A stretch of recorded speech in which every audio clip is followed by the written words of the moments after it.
Hello, everybody, and welcome back to Pass the Pilot. This is episode 7 with Johnny McFadden and myself, Stefan Bourne. So today we have a special guest, the amazing Grant Spradlin, who's been working with us closely. And we have a very, very special topic today, which is really kind of exciting. It's around MCP, and Grant's going to explain to us what that means. But what I heard is that MCP is sort of the USB plug and play for LLMs. And Grant, why MCP and what is it really? Yeah, I guess how you've described it, and you've blogged about this before. It's been called the USB-C of agents, right? So it's the way that agents in LLMs can take action, right? So the LLM really does, some thinking, maybe some planning. It generates text, but it can't actually do anything, right? No agents, no LLMs can do anything. They are the brain, but they don't have hands.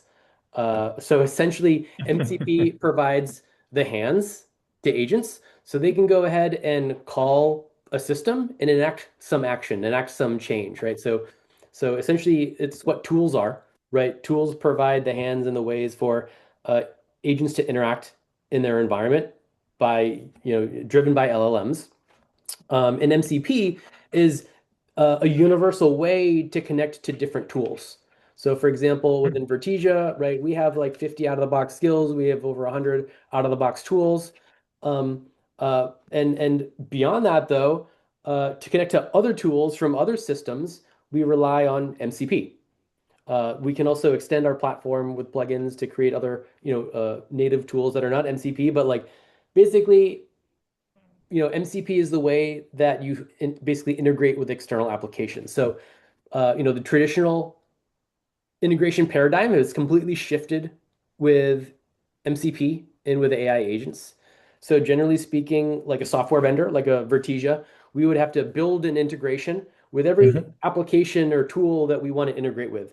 Oh, you want to integrate with a content system? Okay, well, we have to use that SDK and build the tool to interact with it. You want to integrate with this Ah, enterprise app, you need to build an integration to interact with it. Now, it's not up to the software vendor to build point to point integrations with different systems. MCP provides a universal interface for the external systems, the partner systems, to expose their API in a universal way. So if you want to connect to Salesforce, you don't build a Salesforce integration, you mhm, connect to the mhm. Salesforce MCP, right? And Salesforce maybe on going top back of to that. that USB analogy, this is like Right. having a different cable for every telephone or That's why every it's the printer USB. and Yes. Yeah, that's what makes it universal is that like we don't have to explicitly integrate with Google Docs or M365.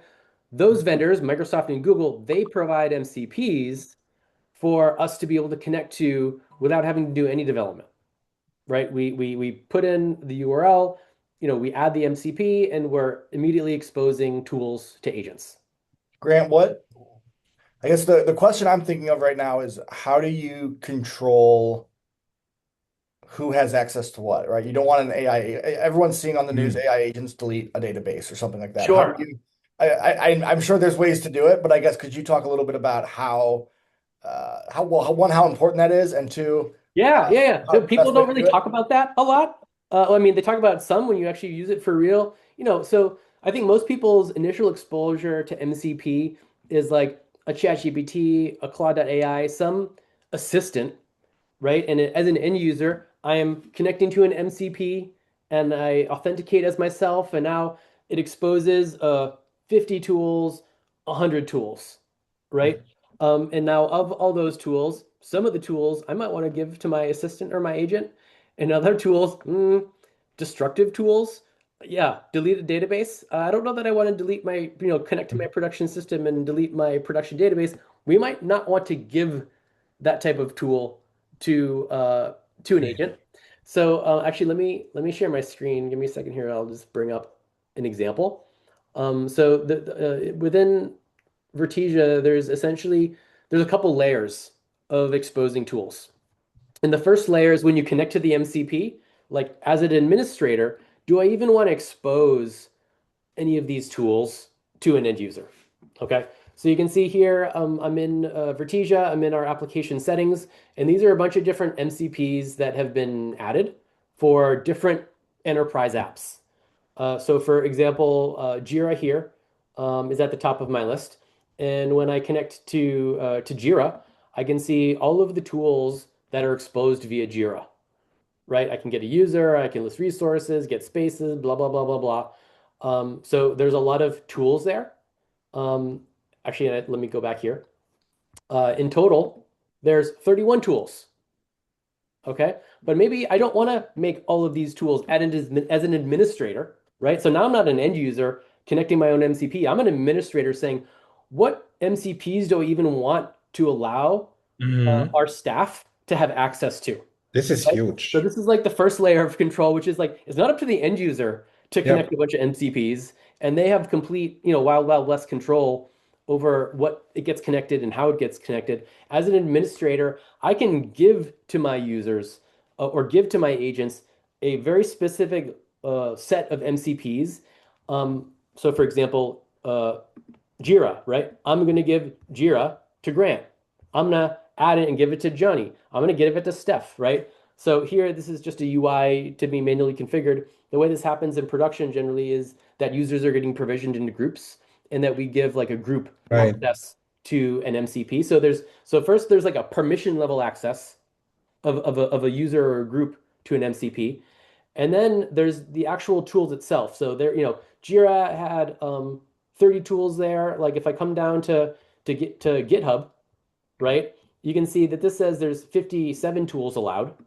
And when I look here, I've only exposed 57 of the 91 GitHub tools, right? I don't want my agent to write new code or delete code, right? I've only provided access to all of the read-only tools, Mm. right? So I can cherry pick tool by tool. I can say, hey, you have access to all the tools, or I can say you have access to just the read-only or the non-destructive tools. Yeah. So So that that's so that's that that huge. that is a really important gate, right? Who can access it, and then what can they access? And we're not even to the agent part yet. We're just in Vertesia, in our environment, in our workspace.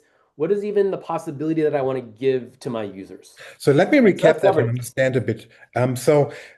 We're basically saying like, so when we connect to MCP, Yeah. that still a user would authenticate to that service, right? With their own credentials in a way. But Yeah. now as an administrator, if you don't have a governance framework around that, people will be just connecting to these services with their own credentials and their own access permissions. And they might have like super powerful permissions they're not even aware of. Right. So what you're doing here is that you're creating like a definition of what the agent is actually allowed to do on behalf of the user. And you can do that at the admin level. So people are still authenticating as themselves, but you as the administrator, as the person who's in charge of governance and access control, are Yeah. able to set the limitations of what specific tools within the MCP can the user or the agent on behalf of the user actually execute and access. Exactly. That's super strong because it's a real governance issue here, right? So with the just the Yes. ability, because otherwise you would imagine, oh yeah, give me an API key, great, and now you have the 100% That's full exactly access what's to happening with everything, these assistant right? tools is like, oh, you got an API key to connect to whatever you want, and there's Yeah, no governance and there's no control no over visibility, what, no tracking, no yeah, audit. over what people are actually giving their agents access to, which I think is, fundamentally wrong in the enterprise software space. It's so dangerous, right? It's not Yeah, just exposing your data risk anymore of people uploading something into a public GPT. Now you're using even external tools to manipulate that data. So right. wow, this is huge. And this is part of the Vertesia platform. Yeah, I'm in Vertesia production site, and again, these are just different MCPs that have come up that we've connected with for different client integration needs, right? So we didn't build a Google, workspace tool or a GitHub, integration or a HubSpot integration. These are all MCPs provided by GitHub, by HubSpot, by Microsoft, right? By the actual software vendors that we're integrating with. Right. And this way you can expose the MCP tools to agents specifically and Right. So tailor this is fit like the it. first level of access of what do I want to even give to users to allow agents to use. The second Mhm. layer is basically what do I want to actually give the agent, right? Mhm. So we haven't like run an agent. So if I come over here and I go to run an agent, so at runtime, at execution time, right, I can see all of those MCPs that are connected or the ones that aren't connected that I want to connect. And so here I have access to pick. So right now you can see by default we have auto discovery enabled. That means that based on what I tell the agent to do, right, it's going to auto discover the tools as it needs to execute the task. Okay. And that all sounds great, but I think the reality is that like if I just go like go to pick some tools, so I can have the agent just figure it out and auto discover the tools and use the tools that we think the agent should use for a different task. But what I'm going to do here, so I'm just going to pick a general agent. We give it an environment and a model, right? So if I want to now run a prompt, right? I want the agent to do something. If I don't want it to have unlimited access to all the MCPs, but I want to have it specific access to specific MCPs or specific tools, I have the ability to lock that down to a given agent. And here I'm doing it at runtime, but this is also a configuration where you can do it at configuration time. I have a general agent here, but I can make a Jira support ticket agent, and I only want the Jira support ticket agent to have access to the Jira tools and then a few other Vertesia built-in tools that to do things like thinking and planning, prompting to the user, basic environmental things. Um, but first is like, okay, we have a lot of skills out of the box. So all these things did not come Mhm. from MCPs. These are all skills that we have inside of the Vertesia platform.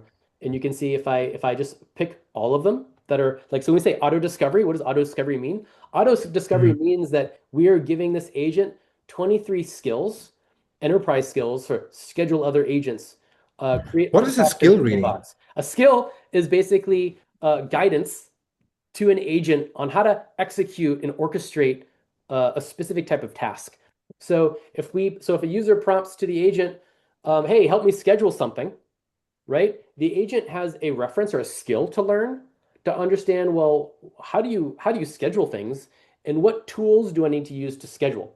So for example, like a very basic example is for let's say document management, right? If the agent needs to manage documents, it will learn this skill of document management.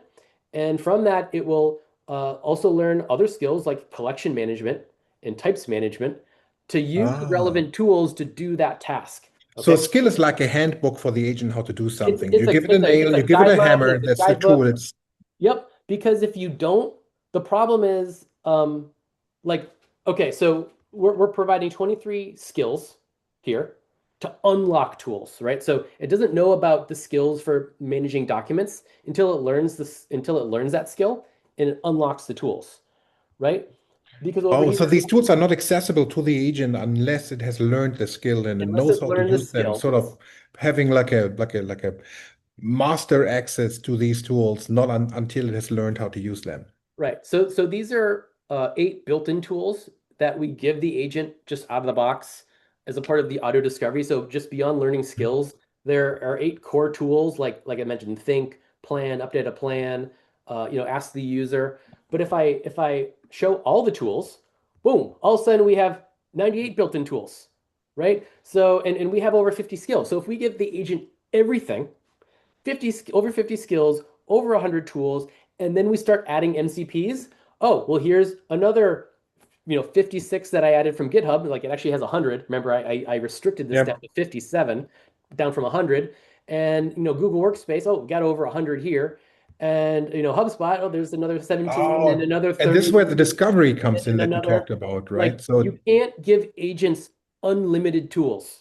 You can't because one, you're going to create confusion around an agent if you're giving them access to tools that are irrelevant to their hmm. task, right? So if we're going to have that Jira service agent, I don't need to give it tools for M365 or tools for HubSpot or Google Workspace or GitHub. It just needs the Jira Johnny, tool. that reminds me of something. Johnny and I talked last time about the thinking tool or the thinking that is Yeah. part of the way that an agent with Vertesia works. It's a separate work stream where the agent can plan something and think about how to do stuff. So is the thinking now, when you give it the discovery, right? So Yeah. thinking is able to infer, oh, I need a tool that would do something like this. Let me find a skill that allows me to do that, and that unlocks the tool. Is that how it works? Yes. So basically, you might start an agent. So with the auto discovery, you start an agent. It's going to think about the task. It's probably going to make a plan, right? And then that's when it sees, oh, well, besides these tools, I also have a bunch of skills that I can learn. Which skill is relevant to my task? Oh, uh, if the task is like go create a database and create a dashboard based on some raw data, it's going to learn these data skills and these data visualization skills to like how do I create a database? How do I migrate data? How do I model it? How do I visualize it? Right. So these are all skills that it would learn in context of the Hmm. task, and then unlock all of these underlying tools. You can see it might be hard to see in the small screen, but when an agent learns data visualization dashboards, it's going to unlock one, Yeah, two, three, four, five, six, seven, eight, nine, 10, like 10 different tools, right? yeah, About what does it mean to create a dashboard and to visualize a dashboard, and how do I do that yeah. programmatically in a system using these tools? Just for reference on my mind, that's really like Neo in the Matrix learning Kung Fu, right? He plugs in the skill and now it's available to And him. now he knows Kung Fu, right? Hmm. So yeah, and until he had the skill plugged in to learn Kung Fu, he didn't know Kung Fu. Grant, Um, what does it mean to actually learn a skill? You say learn a skill. What's actually going on when the agent is, learning a skill? yeah, so these skills here are exposed to the agent exactly like a tool, right? So we have the skills, we have the tools. Really, when the agent runs, it sees these skills as a tool, and it says, "Oh, well, what tools do I need to do my task?" And says, "Oh, well, I need to learn code execution. I have a task about writing code. I need to learn code execution," and it's going to call that as a tool. And behind that is a prompt that is about like learning kung fu, right? Learning how to write code that the agent can has loads as context, and also it can unlock related tools in real time. Again, because you don't want to give an agent hundreds of tools. You're going to create tool confusion. What if you have two tools in two different MCPs that sound kind of similar? Get Hmm. user. Get user from where? Right? Where are we going to get the user information from? Like, so we need to be able to provide context for even when we're auto discovering. So when we create a specialized agent, right? Like I talked about, like the code execution agent, or the Jira service ticketing agent, or my database and dashboard agent that we had built into the platform, right? We're giving those specialized prompts with a specific list of tools, and that's what I'm doing right here. Like if I come here and I just click apply, these are the skills and the tools that I'm going to give this agent at runtime. It's the same way as if we're going to configure a specialized agent, same little widget, same selection, and I'm going to pick it. I'm going to be able Oh, to that's super apply that. powerful. And then with So these, our studio assistant will pick the tools for us and configure it for us. so I would Maybe that's a imagine. conversation for another day, but again, you have to provide, it's called progressive disclosure, meaning that you only want to provide the tools that the agent needs when the agent gets to the point where it needs to use those tools. Otherwise, you give 300 tools or 500 tools or some very large number of tools to the agent. It's not going to know what tool to use for what part of the task. Problem one. The other problem is that it's going to eat up the context window of the agent, right? Because we're just Right. giving it noise. Yeah. We're giving the agent noise that's totally unrelated to its specialized task. So again, Yeah. here I'm using a general agent, and so it's going to do the auto discovery. But again, if we have a specialized agent, the best practice is to give the agent via configuration a specific list of skills and tools that actually needs to accomplish that task. So I would imagine this is going to become more and more important because I remember go back, I don't know, 6 months to a year ago when agents first came out and tools were a thing, and there weren't that many tools. It was like, 12 tools, and we didn't really worry about it. But I Hmm. guess I hadn't thought of that. That's really interesting where it's like, okay, well, now the agent has, 500 tools. It has 1,000 tools. And Yep. it's like, you can't just pass that all to the agent or it's going to blow up. Just in our last release in April, we more than doubled the number of skills, and we more than doubled the number of tools. Like, you know how many skills ChatGPT has? One. Has one Hmm. skill. help you create skills. Like it doesn't have any skills out of the box. It doesn't know how to do any of this stuff. Um, and so, and again, when you start adding MCP, right, the topic du jour, that's where you really start to see the skill explosion. You connect one MCP, fine. You connect 5, 10, 15, 20 as a part of your enterprise deployment. Now you have a big tool problem, right? And an access control and a governance problem, right? Because all of that, if it's just via, hey, give me the API key and people can just go ahead and do whatever they like with it, that puts you into a very, very weak place. Yeah, and one So thing I've to seen mention there were about so that. many tools that you had there and they're here on Yeah. screen, right? You have Miro, M365, HubSpot. These are already big integrations. Yeah, these are all enterprise apps, right? And Mhm. and and, and you mentioned it very quickly, but I want to really highlight it. Like these are not service accounts. When I connect to these things, I'm connecting as me. So if I disconnect from Jira, right? And I connect as Jira, right? I'm connecting as myself. This is Grant Spradlin connecting to Mhm. Atlassian's MCP server, and I'm approving access to connect as Grant to connect to my Atlassian account. I'm giving the agent permission to connect as me because when this agent runs, it's going to run as me. And when it calls those tools, it's going to run as me with my delegated access and my permissions, right? And the things that I'm Right. allowed to do within Jira, right? Given that it falls within those tools that we've allowed these Exactly. MCPs. On top of that, you now put the governance framework on top of what the tool would technically be allowed. We are limiting the scope of what the tool can do, even though it acts on behalf of Grant Spradlin. Yep. So I'm giving I'm connecting to Jira. I'm logging in as myself. I'm giving permission to Atlassian to connect to me, and now I'm connected again to Jira. So that That this that was it. connection. That's all you have to do. That's all you have to do. The connection it's a That's one-time too thing. simple. You have to connect. You have to. This is typical OAuth. Not Yeah. typical, right? But it's a OAuth delegation, right? You log How into about when you log into multi-factor Facebook. You authentication? log in with a Facebook ID or a Yeah. Google ID or a Microsoft ID, right? It's the same principle.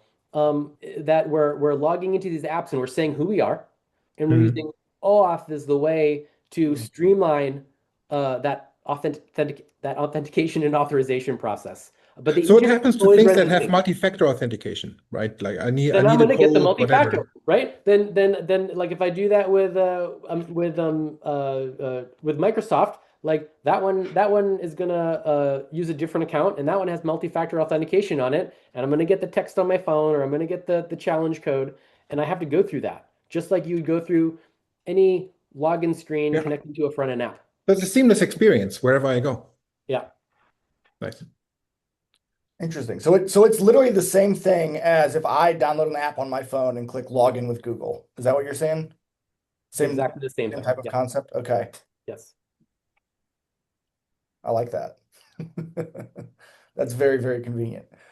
What what can you I guess can you talk a little bit about we've talked about MCP, but what about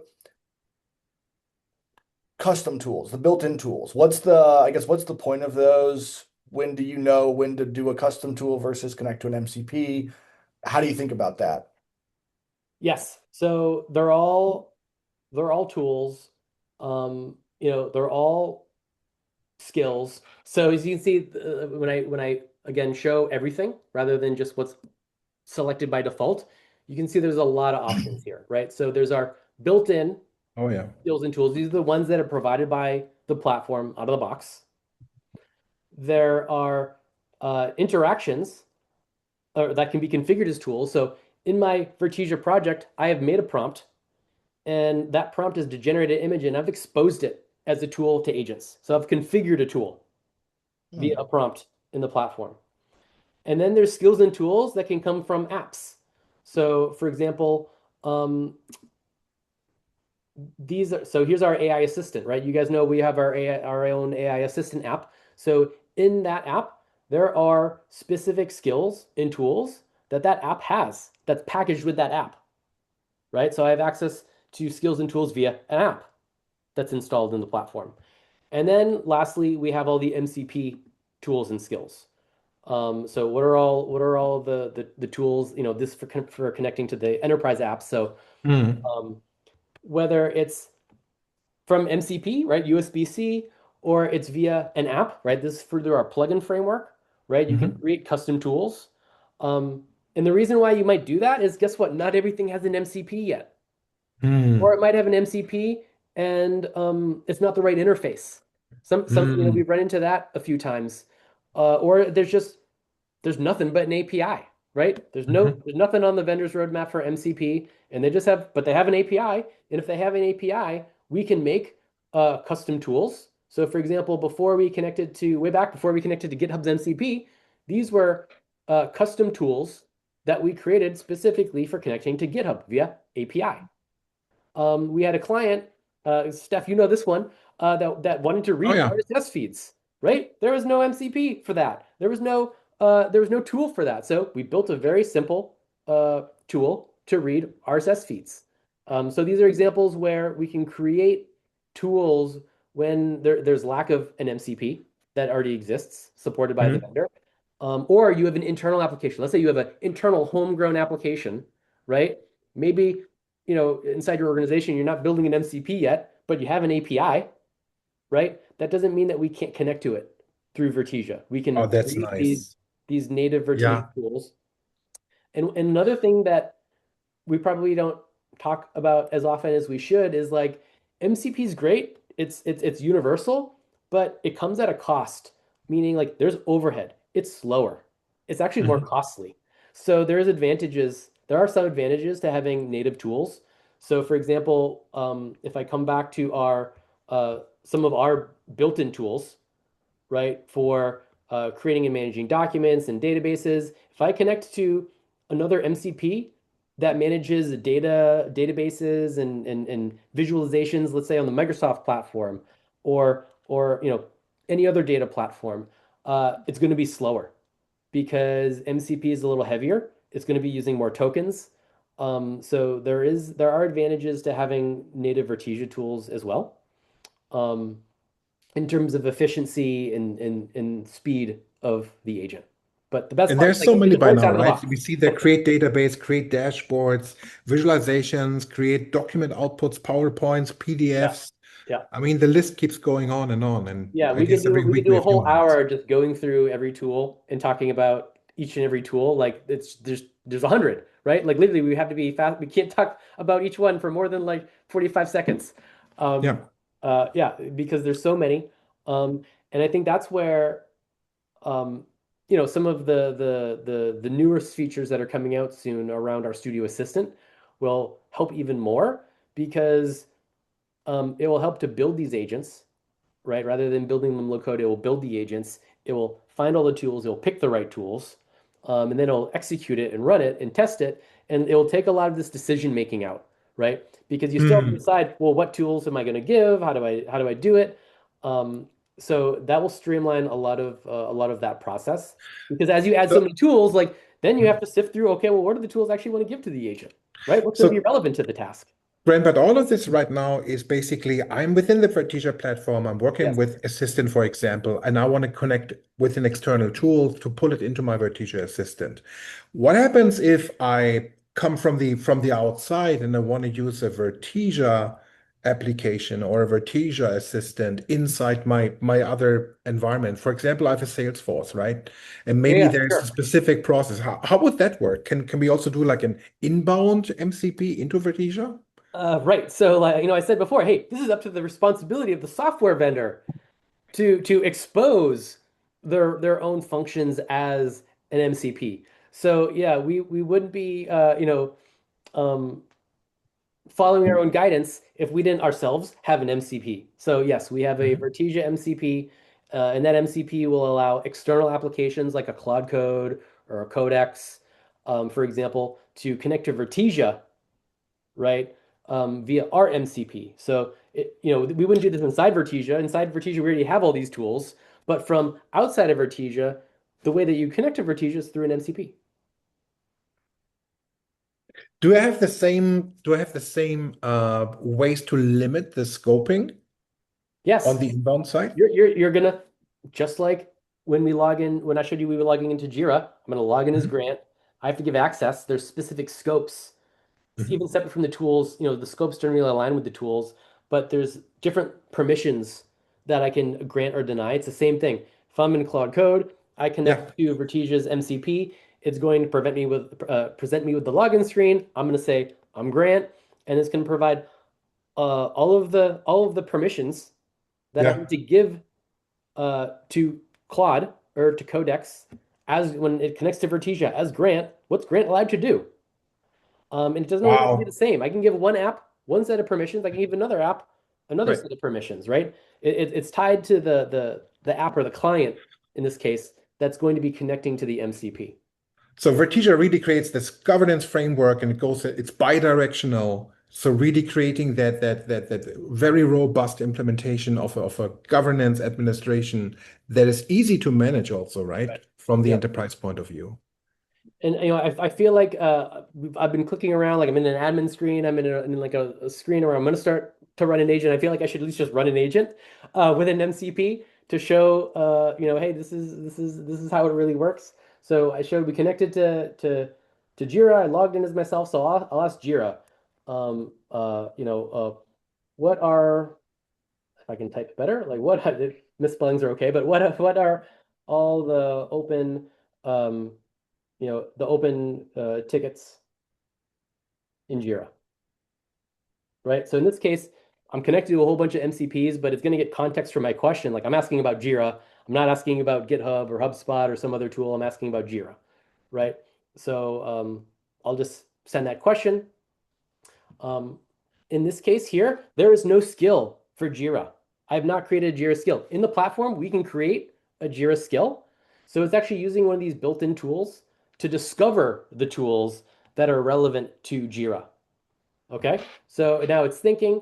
It said, "Oh, hey, well, I have this search tool for Jira, so it's discovering those tools that are relevant to my task." Again, this is ad hoc, right? The more enterprise way to do this is to configure a skill inside Vertesia, right? This is how you connect to Jira. These are the tools you're gonna use, and then give that skill to an agent. Like we showed in the picker, right? That you're gonna pick Jira, and then it's gonna unlock all of the relevant skills for some type of Jira task. Versus another type of Jira task, maybe you want to give it a different set of tools. One's the read-only set, another one's around about like creating tickets, right? Or creating something new in Jira. All right, so here it just came back, and there's 5 open tickets that are in our Jira system with a description and with a priority. So just a very rudimentary example of having an agent call the MCP tools, right, via discovery to understand what kind of tool it's going to call the tool, and get the result. Grant, I have one more question, and I think I have my own opinion on this, but I'm curious on your thoughts. Sure. You do a lot more with MCP than I have done. Are all MCPs created equal? Meaning, do they all produce the same quality? Is if you connect to Jira, is it going to be just as good as if you connect to Microsoft in terms of tools are returning what's expected and the agents can easily work with them? Sure. Are all APIs created equal? I would say no. No, probably not, right? Yeah. So basically, MCP is just a wrapper on generally an existing API. So depending on how robust the API is, that's generally going to speak to how robust the tools are.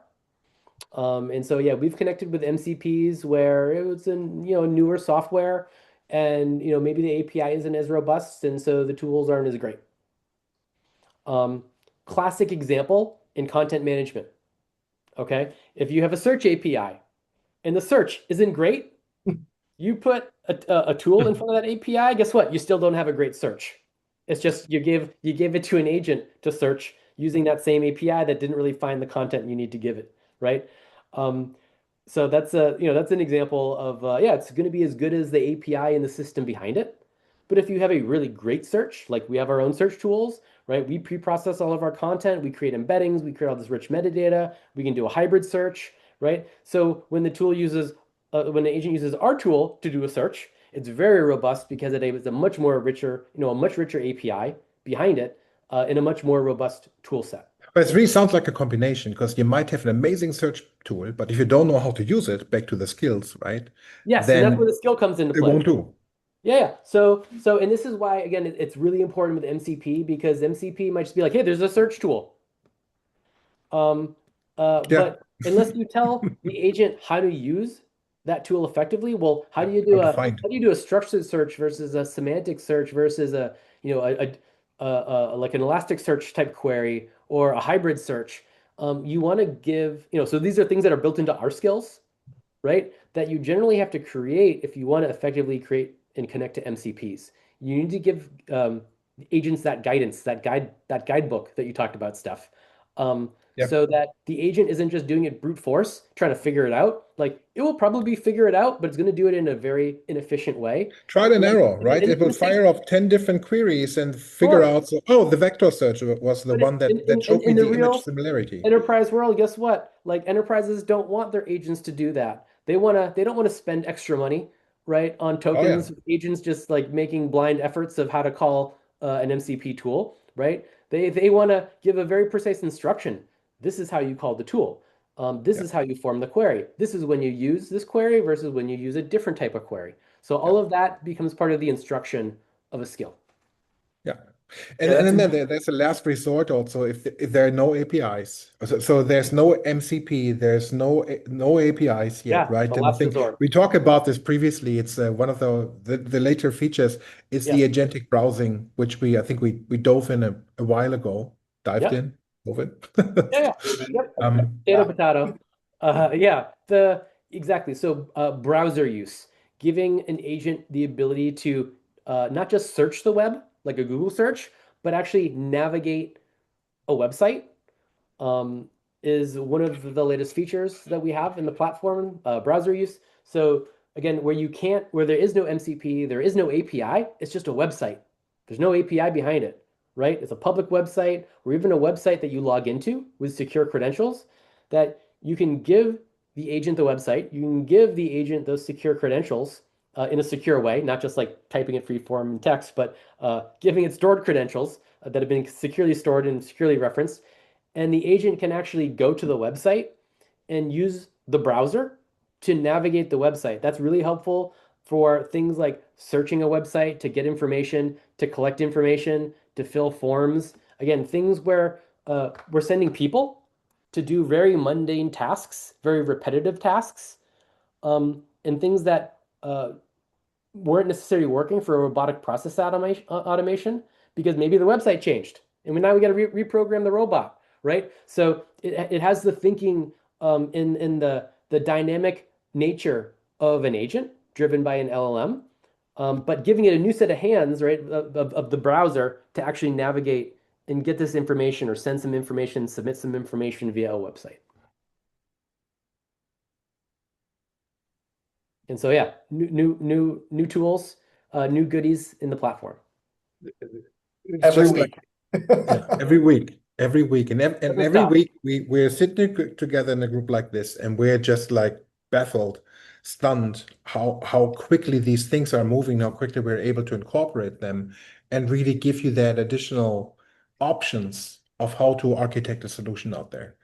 Um, yeah, Johnny, I'm just amazed by the possibilities. And Grant, thank you so much for showing us in detail what that means and how easy it is also for our clients to apply all of that to their own projects and to their own prototypes and production installations. Because everything that you've seen right now is available, Grant, right? It's not like we can make it work right now. Yeah, no, I was just showing our production site and showing production functionality that are used by clients, and yeah, just excited to be here and thanks for inviting me. I know you guys have. I think you said this is your seventh episode. This Um, is number so yeah, I 7. was Yeah. getting a little jealous. I wanted to come on. So Oh, thanks for having me. you Join bet. you guys. You Like love. Anytime I'm happy to come and talk about new stuff for the product. So appreciate it. can't wait to welcome you back on another episode with another amazing topic. Johnny, thank you so much. Grant, thank you so much as well. And everybody, see you next time around. Goodbye.